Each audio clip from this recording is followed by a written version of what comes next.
So I would talk about the supporting causes first, okay? There's certain stuff that if you're doing it, you're more likely to see emptiness, all right? So there's a preparation. There's kind of the warm-up. Before you run the race, you know, you do the stretches and you do the jogging around. And there are supporting activities that you can do that will prepare you to have this 20-minute experience, okay? There are other things you can do. Maybe one of the most important of them is serving other people, okay? One of the most important of them is serving other people. To soften your heart, to see emptiness directly, you must be serving other people, okay? Nothing like major. You are taking old people to the grocery store. You are visiting people who got sick. You are helping out people who are fixing the floor in their house. You know, you are in the store and you let someone else go in front of you in the line. You know, but your attitude in life is that you are serving other people and you are taking opportunities to help other people. You don't have to be a Mother Teresa. You don't have to organize an international refugee project. You just make it a way of life that in small ways you serve the elderly, you still serve the sick, you help children who are confused or, you know, ignored, and you make it a way of life to be kind, okay? So kindness is a prerequisite to see emptiness directly, all right? Plain old normal kindness to little people is a very high spiritual practice to see emptiness directly, okay? That's one. Two, you have to be meditating on a regular basis. It's not possible to see this object unless you are in a deep state of meditation. If you cannot enter a deep state of meditation, you have disqualified yourself. You will never become the savior of this planet. It's not possible, okay? So you must have a daily meditation practice. If you don't have one now, come to Mahasukha Center, they will give one to you. And they will, you know, they will grant you, they will supply you with a daily meditation practice. You must have it, or you cannot be of real benefit to other people, okay? You know, we think, oh, I'm going to help others. I should be running around. You know, I should be a big help to others. I should be running around more. But really, if you want to be a big help to others, you should sit down and meditate. Learn to sit down and meditate. You must be able to maintain about a 1-hour meditation. Strong, solid, unmoving, deep 1-hour meditation. What's the test of that degree of concentration? Somebody can bring a McDonald's French fry into the room and place it in front of your nose, and you don't smell it, okay? Because you're so deep. And someone can slam a door, and you don't hear it, okay? Really. Someone could touch your arm, and you don't feel it. You are so deep in the meditation that you're out of your senses. You see what I mean? You have, in yoga they call it pratyahara, right? You have withdrawn from the outer senses. So that's if you don't get near that level of meditation, you do not have a hope of seeing emptiness directly. It cannot happen. Okay? So you got to be kind to other people, and you have to reach that degree of meditation. Third thing, if you can find a teacher, okay? If you can find your heart teacher, all right? And everybody has a different heart teacher, you know? You have to find the one that suits you. Heart teachers are like gloves, you know? And you don't try to sell a size 8 glove to a size 6 hand. You know, you have to search your world and your life for your heart teacher. And you must undertake this quest. Without your heart teacher, you can't do it. You need a heart teacher. You must find a heart teacher, okay? And they could be anybody, you know. It could be your high school boyfriend. It could be your mother. It could be your son. It could be your dog. It could be a guy dressed up in a Tibetan red lama suit, you know. But don't assume what they're going to look like. And, you know, your heart teacher is the one you find who has that connection with you. And regardless of how other people see them, you see them as special. And you experience them as special, okay? And everybody can find a heart teacher. And what I'm telling you, find them at all costs, okay? Find them at all costs. I'll tell you what all costs means. I grew up in Phoenix, but we used to live in San Diego in the summer. And I surfed a lot. And my goal after college was to move to Del Mar, which had the best surf in California, and rent a room and surf all day, or most of the day, Like I had a plan after graduation, Like I would move to Del Mar and I would surf, And then I ended up studying in India and I met His Holiness. I had a long talk with His Holiness and I said, tell me what to do and I'll do it. First of all, I said, I want to stay with you forever. And then he said, you can't stay here. You have to go back to America. So I said, okay, well, tell me who's a good teacher in America, He said, Geshe Michael. He said, you go study with Geshe Michael. I said, where is he? He said, New Jersey. Then I was like, tell me Kentucky, tell me Iowa, but New Jersey, not New Jersey. I can't do any place but New Jersey. You know what they call New Jersey in New Jersey? They call it the armpit of the nation. And in my mind, in my heart, I was like, this is the ultimate test, Can I give up Del Mar for New Jersey? And I did, okay? I went to New Jersey, like the one place I hated the most in the world, because the teacher was there, okay? So in the quest for your heart teacher, it overrules all other considerations. You could even give up Del Mar for New Jersey. And I stayed in New Jersey for 25 years, okay? Lived with him. So I'm just saying you got to find a heart teacher. Then you have to serve that teacher, okay? You have to serve that teacher. I cooked for my Lama for 8 years. I drove his car. I bought his groceries. I washed his clothes. I did his Social Security. I built his house. I paid for his house and I built his house with my hands. And that's, you gotta, when you find your own heart teacher, then surrender to them and give them everything you have. The first day I met him, I brought him my bank book, with all my money. And I said, I made him momos, okay? Momos are Tibetan dumplings. I spent all day, I made him momos, And I came to the monastery, and I knew some little Tibetan from India.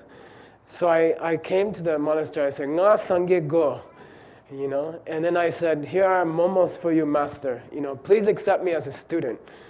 And here's my bank book, and I'll need a place to sleep. Any place you say, I'll sleep, I said, these are my 4 requests to you. So he looks at me and he says, do you know what Nga Sangye Go means? I said, yes, it means I would like to study, become enlightened. And then he said, oh, I see. And then he said, what are these things? I said, they are Tibetan dumplings, and I have cooked them for you, And I worked all day on them, and they have, whole wheat and everything, And then he said, what's this thing? I said, that's my bank book. That's everything I have in the world. He threw it back at me. He just threw it at me. He said, I don't need your money, And he never charged me a penny my whole life. For 30 years, he taught me, he didn't charge me anything, right? Never took money from me. Then the last thing he said, what was the last thing? Oh, I said, I need a place to sleep. He said, I can't help you. I'll teach you, but that's your problem. And that was it, nothing. And then later he told me, the first 30 years later, he said, you came to me on the first day. You said, Nga Sangye Go. He said, do you know what you said to me on the first day? I said, I don't know. You said, I want Buddha. And then he said, do you remember the food you gave me? And I said, yeah, I worked all day on it. He says, I ate one bite and I took it out and threw it in the woods, And he used to make fun of me like that. So, You have to have a teacher to serve. It's not for the teacher, okay? He didn't need me. People gave him houses and he just refused. He didn't need anything. He didn't need me, for sure. But you have to give yourself away to the teacher, okay? And I'm not talking culty, and I'm not talking like that. Then the last thing you need is to study. You know, obviously the teacher should be qualified. And they should be able to teach you what you need to know. And you must find a teacher like that. Okay? They must be able to teach you what you need to know. And you must undertake study with them. You know, this is, you must try to understand emptiness in an intellectual way, over and over again. There's a joke in Tibet, you have to hear the pen thing 3,000 times. So some of my students are up to 2,800 or something. You must hear the pen thing over and over again, okay? Under the influence of those conditions, kindness towards others, plain old normal kindness, and under the conditions of learning to meditate, and under the conditions of finding your heart teacher, and under the condition of proper and authentic study, then you will have an experience of emptiness. So now we want to talk about, in Tibetan it's called Jorlam Chichok. These are the final moments, the final few hours before you see emptiness. What happens? You know, what's the process? What goes on in the final few hours? For this, you have to know Chi Chedak, okay? Say Chi Chedak. Chi Chedak. Chi Chedak is a special subject, okay, of Buddhism. It's buried in a subject called pramana. Pramana is the study of how a human being thinks and how we see things, okay? Sometimes they call it the study of logic, but it's more than logic. It's the study of how do you perceive a thing? How do you see a thing as a thing? What goes on in your mind when you see a thing as a thing? And Jetson Kappa's disciple, Jetson Kappa had a disciple named Kedubje. He wrote a book, it's Course 13. Everybody hates Course 13. That's why it's 13. And Course 13 is syllogisms. How do you prove something? How to think in the mind, right? And why do you see something when you look at something? Why do you recognize that thing? What goes on in your mind when you make a decision or when you see something? Okay, that study is called pramana. Pramana was a subject that became very popular around 650 AD, 7th century in India. Somebody named Master Dharmakirti wrote a long, boring book, 7 long, boring books, short, boring books. And then he explained how you see things, how you experience stuff, what happens when you see something. He taught that. That's considered a lower school of Buddhism. Those of you who are studying Buddhism, the first school is like Abhidharma. Okay? The second school is called the Sutras, the Sutra school, Sautrantika, right? And then the third school is mind only, and the fourth school is middle way. Middle way teaches emptiness in a very sexy way. Mind only teaches emptiness in a pretty sexy way. Abhidharma teaches emptiness in a very basic way. And the second school teaches emptiness in a sort of dry way. Okay? And so people avoid that book, and I haven't taught it much. You know, I was trained in it for many, many years. And I worked hard on it. And I've only taught it a little bit. And nowadays I only teach it to 1 or 2 people who seem to be ready, okay? It's dry, it's hard, it's difficult. But deep inside that school is a subject called Chichedak. And Kedubje said, if you think, when I was taught that subject, my Lama said to me, this is the key to the middle way. This is the key to seeing emptiness. You understand this, and you can see emptiness, okay? You understand school number 2, you can understand school number 4. And if you don't, you can't. And Kedubje said, if you think, when I was taught that subject, my Lama said to me, this is the key to the middle way. This is the key to seeing emptiness. You understand this, and you can see emptiness, okay? You understand school number 2, you can understand school number 4. And if you don't, you can't. We were reading, Nyingbo is translating one of the important texts of Kedubje. He's translating probably the most beautiful text on this subject. And I said, what did he say about the need to study this subject? You know, I was in Starbucks an hour ago and I said, Nyingbo, remind me, because I remember we translated it a few weeks ago. And he said, oh yeah, let me look it up. Oh yeah, here's Kedubje. He says, anybody who thinks they can see emptiness without studying the second school is like a person who says they're hungry, but they don't like food. Okay? I'm hungry, but I don't like food. I want to see emptiness, but I don't want to study Chi Che Dak. I don't want to study Course 13. Okay? Then Kedubje said, you're like a person who's dying of hunger but doesn't feel like eating. Okay? And then he said, you're like a person who's building a house, and then they have to lay the stairway into the house, and they choose bubbles as their concrete. Instead of concrete, they use bubbles. So to make a solid stairway into your house, you go to the store and you order bubbles, you know, and you try to make a stairway out of bubbles. He says, you don't study this subject, you're like a person who builds a house out, the foundation out of bubbles, you know. He's like that. Then he says worse things, which I can't tell you. So there's a subject of study in the second school called general and specific. This is a clock, okay? The first and most elementary version of Chi Che Dak is that this is a clock, it's a whole clock, and it has parts. The general, the whole, is the clock. The Che Dak is the pieces of the clock. You know, the front, the back, the buttons, okay? Those are Che Dak. That's the most elementary way of explaining general and specific. Chi and Che Dak, okay? Then there's a deeper version, okay? This is one of all the clocks in the world. Got it?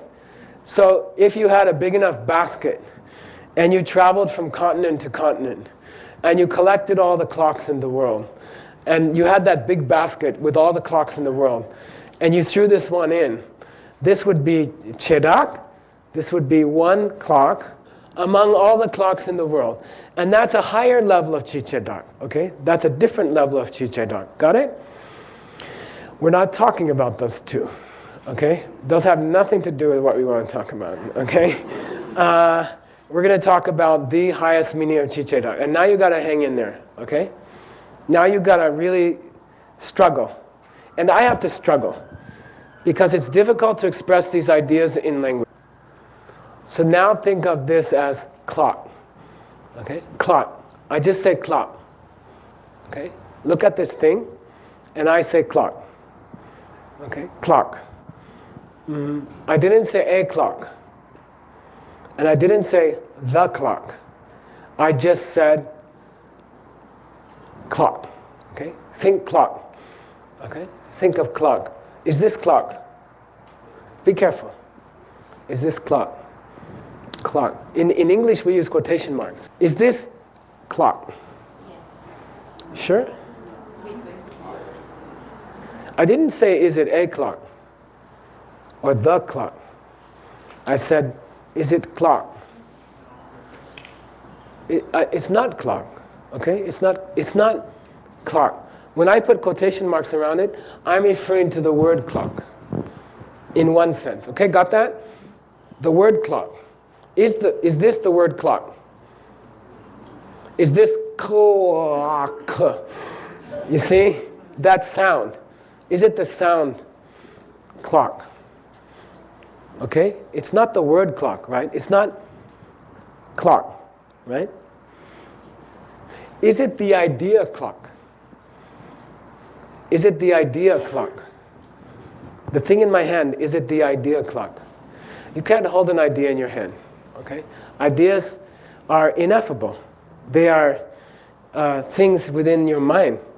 You can hold a clock in your hand, but you can't hold clock in your. It's not possible. Clock is an idea, right? Clock is an image in your mind. So now get used to the idea of clock in your mind. The thought clock. the image clock. Okay? What's that image like? It's the clock you saw when you were 3 years old and you were in the kitchen and your mother said, look at the clock. And you were like, huh? And your mother said, look at the clock. And you're like, huh? And she said, clock, clock, this is clock. This is clock. Okay? And then you looked at it and you said, quack. And your mom said, no, clock. And you said, quack. And then you looked at the kitchen clock. I remember the first clock. And that for me, that's clock. Got it? That's my mother's clock. Usually it's your mother's clock, okay? That picture in my mind is clock. And I have compared all other clocks in my life against that clock, you know? When somebody said, this is a clock, I mentally pulled out the image of my mom's clock and I said, is it like that? Yeah. I mean, it's pretty close. Yes, it's a clock, okay? Got it? In the South Trantica system, in the second school, they say when you see a clock, when you recognize it as clock. See, I held it up, right? And there was enough clock things about it that you thought it was a clock, okay? It had numbers. It had those distinctive numbers. It had that double thing between two of the numbers, you see? There was enough stuff about it that was clocky that you thought it's a clock, okay? In the South Trantica system, stay with me, okay? I'm demanding that you stay with me or go home, okay? Stay with me tonight. It's worth it, okay? And I'm not going to stop because it'll blow it. And no one's going to walk around, okay? And the baby's not going to cry. All right. So in the South Trantica system, when someone holds an object up, your mind goes through the whole library, all the library shelves of all the stuff you ever knew. It pulls out each object. Banana. No. Fan. No. Car. No. And then it gets to clock. It gets to your mother's clock. It gets to the picture of your mother's clock in your mind. It pulls clock down off the shelf. It holds it up against this thing and it says, clock.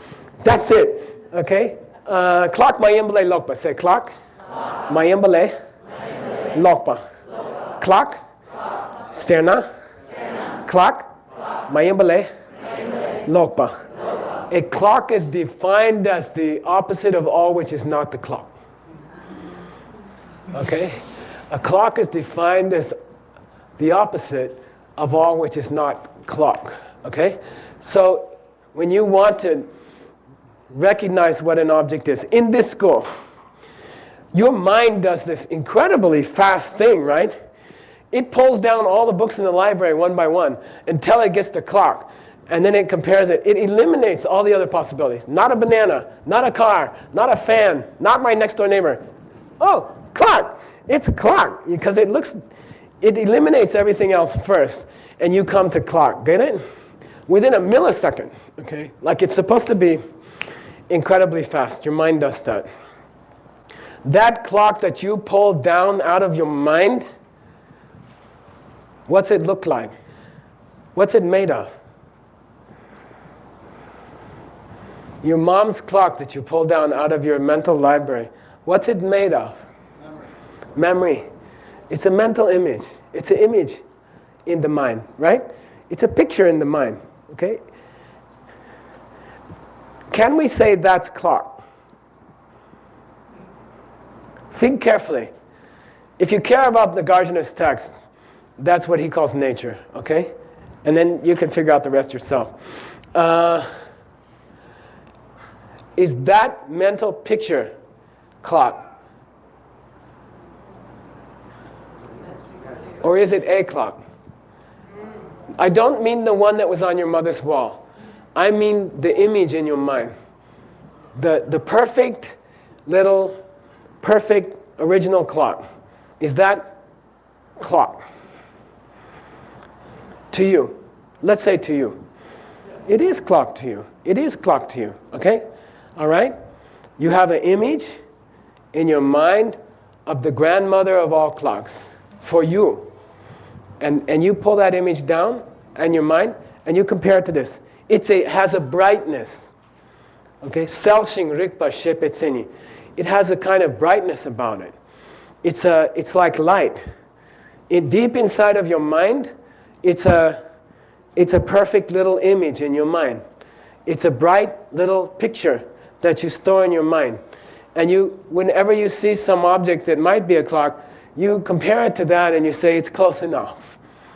Okay? So there's clock and there's a clock. Got it? There's clock and there's the clock. Got it? There's chi and there's chedak. And that's the real chi chedak. Got it? That's the real general and the specific instance. I like to call it, this is very difficult. If you crack this, you can see emptiness. If you crack this, you are close to emptiness. I call it quality and characteristic. Rangshin and ngopo. You can call it quality and characteristic. Change it from general and specific. Don't say chi chedak, say quality and characteristic. Take clock as clockness. Okay? Not a clock, not the clock. Clockness. I just lost half of you, I can tell. But you gotta get it. You gotta get it. If you get it, you can become like Iron Man. Okay? You can save the world. Clockness. Okay? Think of clockness. I say that's quality. And then this is characteristic of that quality. Okay? This is typical of that quality.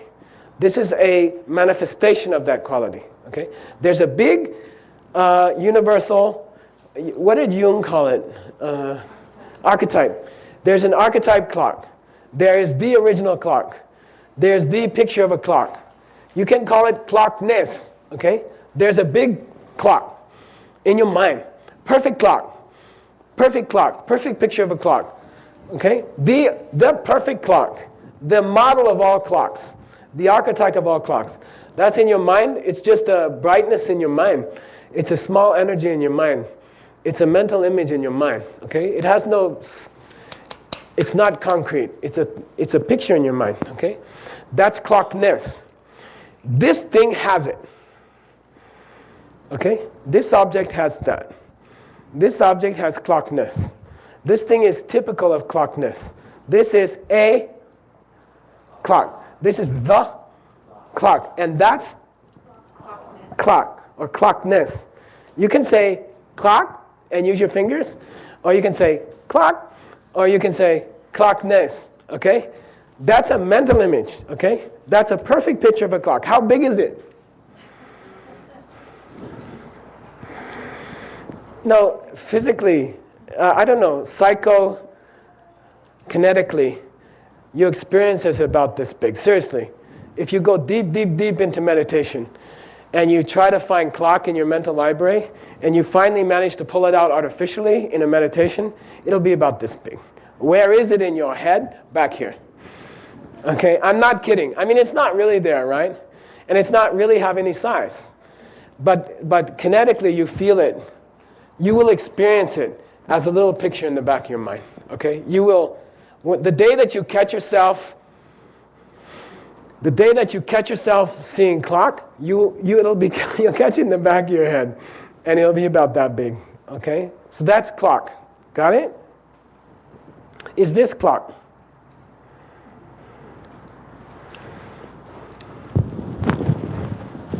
Is this pen? Is this a pen? Where is it coming from?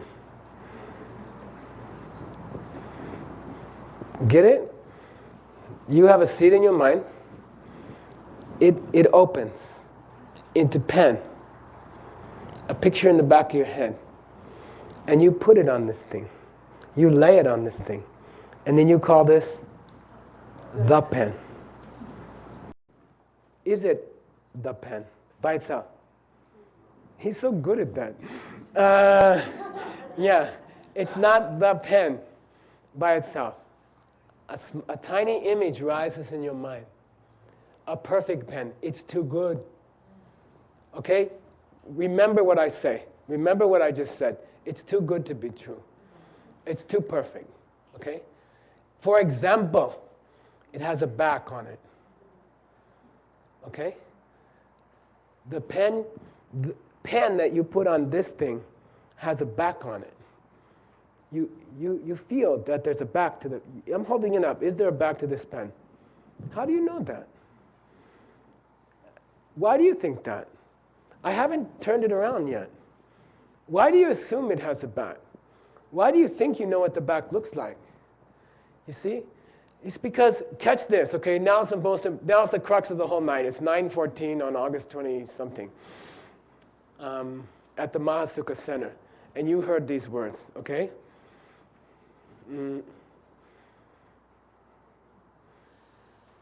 You are just watching the image in your mind. Okay? You are watching an image in your mind. There is no pen here. Okay? There is a stick. It is purple. It has a rounded shape. But what you're looking at right now is not a pen. You are looking at pen. Get it, okay? You are looking at pen. If you get what I just said, you can push yourself into the direct perception of emptiness, really. And then whole massive changes in your evolution happen within a day. Within 24 hours, you become a separate class of being. You become like an angel. You become like a divine being. You become a person who can save a planet or many planets, okay? Just get that one thing, okay? Careful. Get it. When I hold this up and you say a pen, you're not seeing a pen. You are seeing pen. Where is it? In your mind. You are looking at a tiny patch in the back of your mind. Okay? You're not looking at it. You're not looking at a pen. It's not a pen. You are observing pen. Why? How? Prove it, Geshe Michael. Because you see a back. You feel there's a back. You sense there's a back. Your instinct tells you there's a back. There is no back here. You can't prove it. You didn't know that. You didn't see the other side. You don't know. You're watching this perfect little picture in your head. That has a back. Okay? That has a back. Right? That's perfect. It's too perfect. It's too good. Okay? Get this. I'll take you one more step, okay? Don't get lost, all right? Don't get lost and don't get freaked out. Don't go out and stick a pen in your head and die or something, okay? What was I going to say?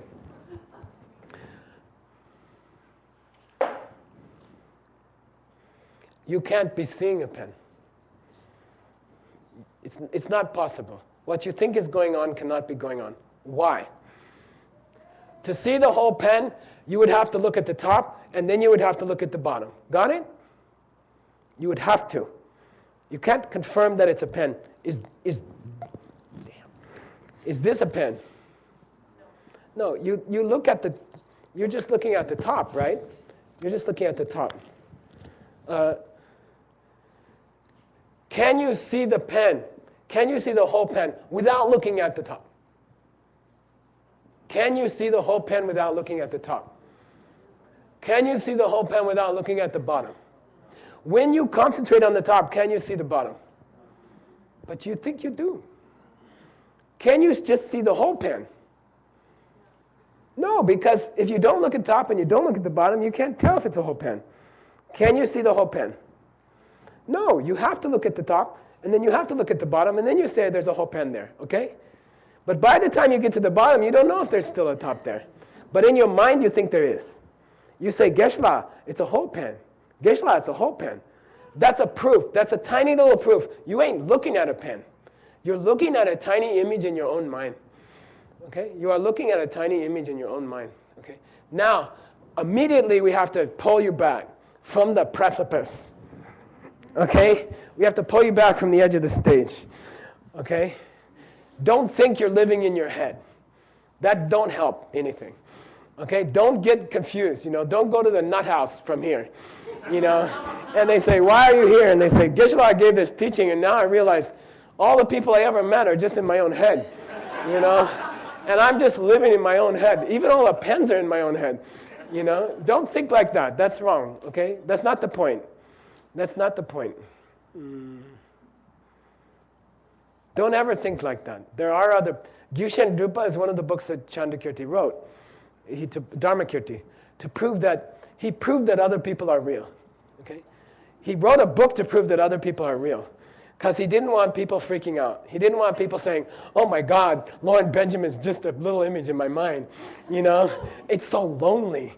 You know, I'm the only person, everybody else is just a little picture in my head. Don't think like that, okay? Don't think like that. Is it true that Lauren Benjamin is a small picture in your mind? It is true, but it's always been that way.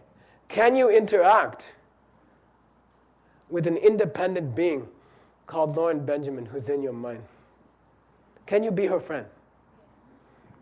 Yeah, and that's all it ever was. Okay? That's all it ever was. And it's enough to be real. Got it? Kochapa. It's enough to be real. She's real. She can be your friend. You can love her. You can relate with her. You can go visit her house. You can have a friendship with her. She can teach you. And still be an image in your mind. No problem. Don't worry about that. Don't think like that. Don't get freaky on it, okay? Don't do that. That doesn't help anybody, okay? That doesn't help anybody. Now, next question.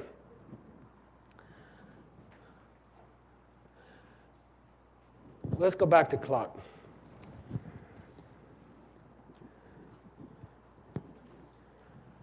Where did clock come from? Why are you seeing a clock? Why did that image pop up in your head? Huh? No, you see, if I held this same object up to the dog, right? He will chew on it. He doesn't see clock. Why do you see clock? Why is there a picture of clock in your head, and why is there a picture of, you know, something inconvenient to chew on in the dog's head? Why? Why? Tell me why. Why are you seeing clock? Why did clock pop up in your head when I held this up? Yeah, you have a seed in your mind for that. Okay? You have a seed in your mind for that. All right? A little tiny clock is popping up in the back of your head. Why? Because you have a seed in your mind for that. All right? How did that seed get there? Who put it there? You did. How? That's karma. Okay? That's karma. What does karma mean? Karma means doing something, saying something, or thinking something which puts a seed in your mind, which later opens into a... Oh, he said, oops. Which later opens into clock. Okay? It opens into clock. You just saw dependent origination. Those of you who care, you just perceived the true nature of dependent origination. How does this happen in real life? How is the final hour before you see emptiness happen? When do you catch yourself with the image thing? Okay? This is very typical, okay? You got up in the morning. You've been being kind to people. You've been meditating at least an hour a day. You've been serving your heart teacher. And you've been studying hardcore with Cliff at the ACI LA Center. Okay? And then you get up in the morning and you make tea for your heart teacher, because of course you're serving them. You know? And you, under the influence of those other activities, it has to be. You have to have that support or it's not going to happen to you, okay? You go to the stove. You know, you're like a normal day. You're like tired. He's getting up early. He's one of those llamas. And you put the pot on the stove and you turn it on and you step back to wait for the tea to boil. And you look at the pot and you realize you're looking at an image in your mind. You know, something happens. Under the influence of kindness, under the influence of your teacher's blessing, under the influence of your study, and under the influence of constant meditation, you go into something happens. And you're looking at the thing and you're saying, oh my God, I'm looking at a picture in my mind. You know, I'm looking at pot. I'm not looking at the pot. right? Focus. You're standing there. You're looking at this thing. And you say, my God, I'm looking at an image in my own mind. Okay? And out there, there's a black, what do you call it? Stick shape. And out there, there's a round shape. And out there, there's a change in the color from white to silver as you go around the side. And there's nothing more out there. There's nothing more out there. Okay? There's a black stick shape, there's a curve, and there's some white. But the pot is in my mind. That thing suggests a pot to me. A pot pops up in my mind, and my mind puts it on that thing. And it makes it pot. Is it a pot out there? Is it a pot? No, it's a bunch of parts. It's a stick, it's a black stick, it's a round shape, and it's some white silver color. Okay, got it? That's all it ever was. It was never more. Your eye cannot see a pot. The eye can only detect colors and shapes. The eye consciousness is incapable. The rods and cones in the eye cannot make a judgment about what an object is. It's not possible. The cones and rods in the eye can only detect shape and color. You can't be seeing a pot. Even in science, you can't be seeing a pot. You're only capable of detecting, the eye can only register colors and shapes. You're seeing a rounding, you're seeing a whitish, and you're seeing a black stick. A black. Okay? And then, because that's all your eyes cannot see more than that. They're just set up to see shapes and colors. That's all. They cannot make a judgment about what an object is. Okay? That information comes to mind, and the mind, then pot pops up. Pot, got it? Pot pops up in the mind. Picture of pot, image of pot. It's made of light. It's like a 3D computer image of light. Pot pops up in your mind, and then it puts it on that thing. It projects it onto that thing. And you think I'm seeing a pot, but you're not. You're seeing pot. Okay? You're just seeing pot. There is no pot. There is no a pot. There is no the pot. You have always been watching images in your mind. Okay? You have always been watching images in your mind. Now, crucial, okay? Especially for you teachers. You cannot leave the audience at that. You cannot say, okay, go home. You know what pot is. Good luck. You know? You cannot stop there. You cannot stop there. Why are we talking about these things?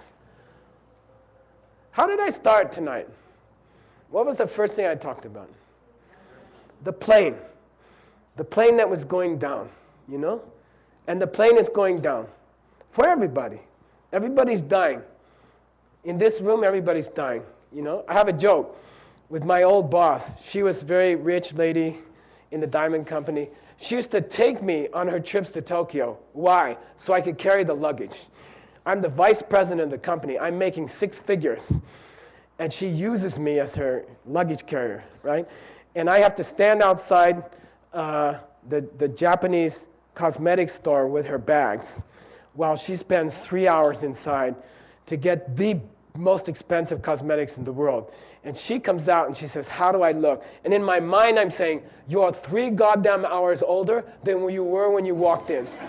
You know, you are 3 hours older than when you walked in. You see? No matter what you smear on your face, you have more wrinkles than when you walked in because you lived in the store. You breathed the air. You existed in the store for 3 hours. You're now older. You are closer to your death. In the time it took you to buy the cosmetics, you are 3 hours closer to your death. And that's the story of our life, you see? You go to a yoga class, you know, an hour and a half of boom, you know? Your body is an hour and a half older. The bones are an hour and a half more brittle. You know? The skin is an hour and a half more dry. You keep doing that, you'll die. You see?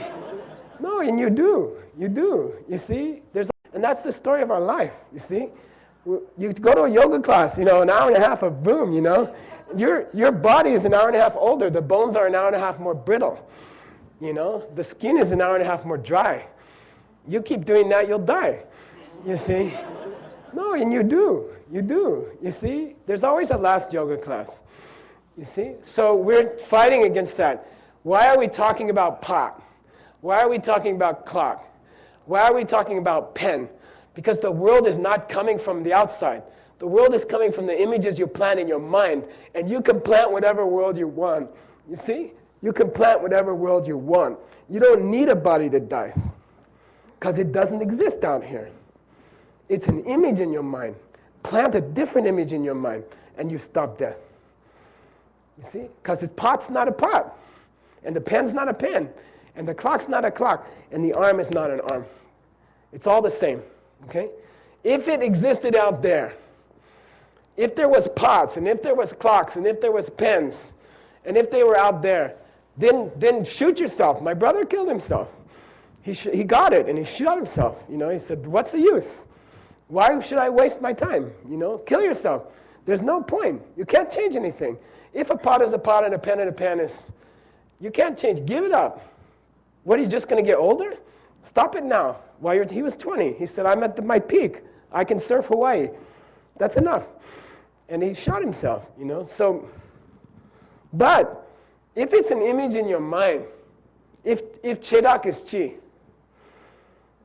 if a clock is clock, if those objects are images in your mind that you planted there, then anything's possible. All things can change. All bets are off. Arms are not arms. Arms can be made of light. You see? They don't have to be flesh and blood anymore. They don't have to be made of bone. I can have a body of light. Okay? Put the seed in your mind. Find out the seeds for that. Place it in your mind. Purposely, consciously, knowingly. And then watch the body change. It's so cool. If things were out there, hopeless. Life is hopeless.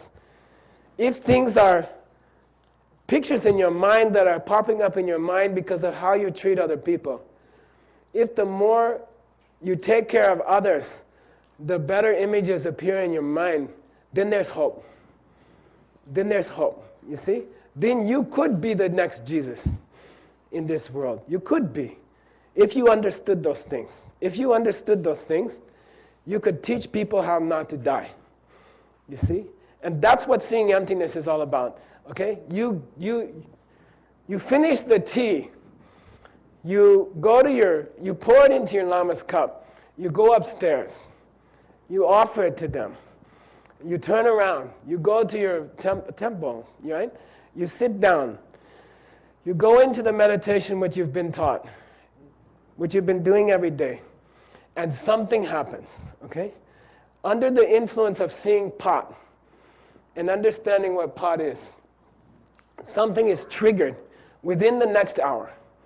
Within the next hour, in a deep state of meditation, you see emptiness directly. You perceive emptiness directly. What's it like? How does it feel? It's a higher level of being. It's a higher level of reality. There's no object to compare it to in this world, okay?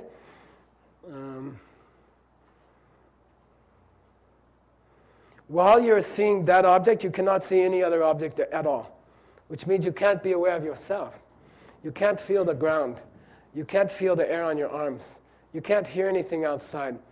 It's just ultimate reality, and you are in it. And your mind is in it. And there's no other perception possible. So it's kind of ironic. You can't think to yourself, what? I did it, God damn, I did it, I saw emptiness directly. Because that's not ultimate reality. Those are thoughts. Those are normal thoughts. So while you're in, you can't be aware that you're in. You see? It's chula chushakpa means water poured into water. Your mind is in that state. You are in communion with ultimate reality. Can you tell how much time has passed? No, that's another normal reality. You see? You come out, okay? You come down, and you can't tell how much time has passed. You don't know if it's been a day or a week or 20 minutes, okay? You don't know. All other perceptions stopped, and you just had this one experience. That experience changes your inner being forever. On the level of chakras and all that, it changes your chakras forever, okay? Things happen in your inner body forever. And then there's a beautiful experience that happens shortly before you stand up. It's called Jeto Byeshe. Before you stand up, out of that meditation, the heart chakra opens, okay? The heart chakra opens. And you have this perception of like it's like a huge, powerful stream of clear light coming out of your heart, okay? The heart chakra opens, and you have this perception like clear light pouring out of your heart. Huge, what do you call it? Like a pole, I don't know, like a telephone pole of clear light coming out of your heart. And then you go into this very, very beautiful experience. It takes maybe 5 or 10 minutes. And this is not ultimate reality. That's finished, okay? You go into an experience where faces appear in your mind. You see faces in your mind. And this is very difficult to explain, okay? In those few minutes, you see the face of every living creature in this world, okay? In the minute, at the same time, you see the whole face of billions of creatures. And I'm not talking just people. Animals, insects, birds, worms, whales, all of them you can see in the same moment but separately, okay? In the same moment but separately, you can see the face of every living creature in this world. And get this, on every world, okay? On every world at the same time. Separately and distinctly, you see the face of every living creature in this universe. And they have no number. There is no number. Because they are infinite. The space is infinite. There's no end to worlds. There's no end to the number of living creatures. And you see them all at the same time. Within a few minutes' time, you see all of their faces. And you love them like the airplane. You love them like the airplane. You are loving that many living creatures as in the airplane at the same time. You're having an experience of love for every one of those beings at the same time, okay? It's like, and then you come out, right? You come out, you come down, and you have a third vision, okay? And you see yourself as you will be, okay? You don't become a Buddha, okay? At that moment, you don't become an enlightened being. But you're able to see the future. And you're able to see yourself in the future. And you are standing above a world, maybe with somebody. And you're standing above a world, and you are caring for that world. And you are taking care of all the living creatures in that world. You are standing above a world, and you have the power to care for all those creatures in that world.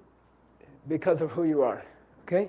You see what you will be, Those three things happen. You see ultimate reality, you come down, you have that experience of those beings, and then you see yourself in the future, and you know how long it will take. You can put a number on it, the number of years. You know how long it will take, okay? And all of that happens because you saw the pot. Got it? You saw pot, and you saw how your mind was making things. Because you couldn't save the world if the world was out there. You can save the world if the world is coming from you. Okay? It's only possible because it's coming from you. Okay? And then you only saw the pot because of what? Sorry, you only saw a pot because of what? Kindness towards others. And you cared for you served your teacher, and you did your meditation every day, and you did your study, okay? And that's all I have to say, all right? So remember, okay?